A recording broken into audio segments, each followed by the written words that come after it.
are poised to have one of the most important debates that I will have taken part in the entire time I've been in the United States Senate. I've been the leader of the Senate delegation that was focused on the climate change talks in Bali. I went to Bali for those talks. Al Gore and I actually held together, we held the first hearings on global climate change in 1987, 88. 5 years later, we went down to Rio, to the Earth Summit. George Herbert Walker Bush actually came to that summit and spoke. And his administration joined with the rest of the world in a voluntary framework to deal with climate change. 1992, folks. We found that voluntary doesn't work.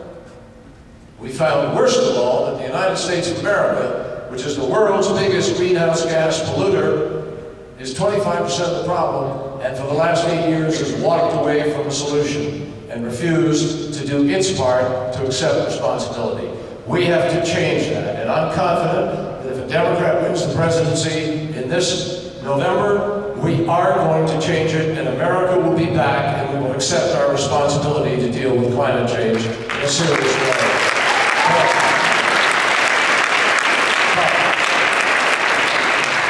Here's the fight.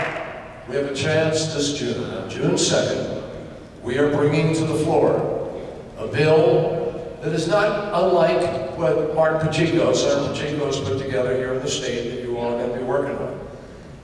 And our bill will try to establish a national mandatory emissions reduction scheme, a cap and trade scheme, where we are, for the first time, having a complete transboundary agreement with respect to the emissions that are allowable. Now, why is this so critical? It's simple. Scientists, up until recently, have told us that we could accept, maybe, a 3 °C rise in the Earth's temperature and tolerate about 550 parts per million of greenhouse gases in the atmosphere. Well, that was until about a year ago, folks. Because of that data that I talked about earlier that's coming back so much faster, that's no longer true. They've revised it downwards.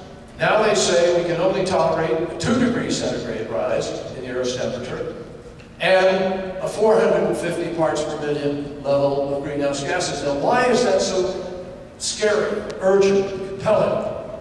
For a very simple reason. We are already at 370 parts per million. We have gone from 270 parts per million to 370 from the beginning of the Industrial Revolution until now. And the problem is that the Industrial Revolution was just those few industrialized countries, the United States, Europe, a few other folks, Russia and so forth. Now, you got China, India, 3 billion people coming online. All of whom want to drive their automobiles, all of whom want to heat their homes and do the same things we do, live by the same standard. And if everybody is allowed to go out and repeat the mistakes that the United States and the developed countries have made, it's Katie bar the door, forget about it. All we need to talk about then is mitigation, adaptation, excuse me. How do you adapt to what's going to happen? Because the horses will be out of the barn. This is deadly serious stuff. We're already seeing this enormous ice sheet break-off down in Antarctica. Not to mention the melting of the Arctic waters. All of that has an impact. The more that water that is exposed to the sun, the more rapidly the sun's rays come in and heat the water, the more rapidly the ice melts and gets compounded. Now you can go up to Greenland and you can see torrents of water, rivers of water, running under the ice, huge holes in it. You look down 100 feet, you see this torrent of water running underneath on the rock. And the danger is that nobody quite knows what the impact is. No scientist can tell you whether that water rushing underneath the ice sheet creates a slippery base on which huge, larger chunks of ice may move more rapidly and slide into the ocean. I can't tell you, but I know this as a public policy person.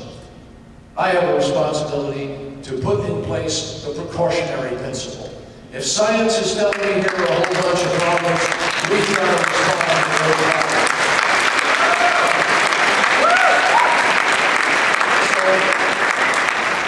So we've got to shake some people, folks. We got to get people, you know, you got to get them to wake up. We've got some troglodytes in the United States Senate till today. We have a flat earth caucus.